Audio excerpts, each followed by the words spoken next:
This is finishing the last 2 pages from chapter 4 of To Kill a Mockingbird by Harper Lee. Page 52 in the black and white book. The three of us were the boys who got into trouble. I was a probate judge, for a change.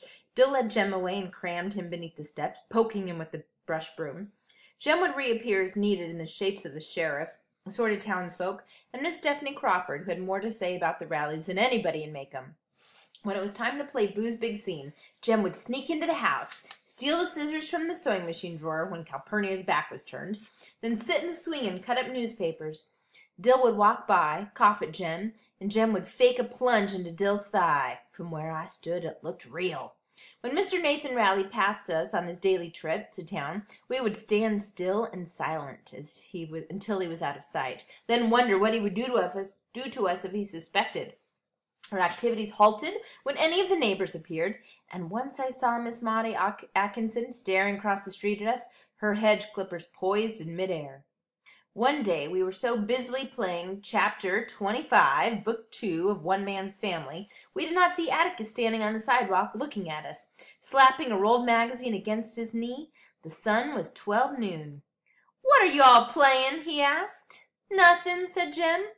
Jem's evasion told me our game was a secret, so I kept quiet. "What are you doing with those scissors, then?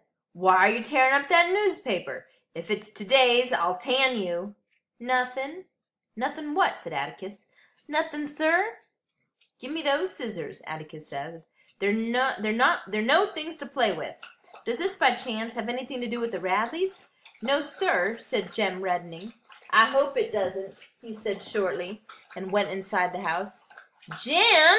Shut up! He's gone to the living room. He can hear us in there." Safely in the yard, Dill asked Jem if we could play any more.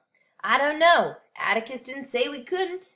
"Jem," I said, "I don't think Atticus knows it anyway." "No, he don't. If he did, he'd say he did." I was not so sure, but Jem told me I was being a girl, and that girls always imagine things. That's why other people hated them so, and if I started behaving like one, I could just go off and find someone to play with. "All right, you just keep it up then," I said. "You'll find out." Atticus's arrival was the second reason I wanted to quit the game. The first reason happened the day I rolled into the Radley front yard. Through all the head shaking, quelling of nausea, and Jem yelling, I had heard another sound, so low I could not have heard it from the sidewalk. Someone inside the house was laughing.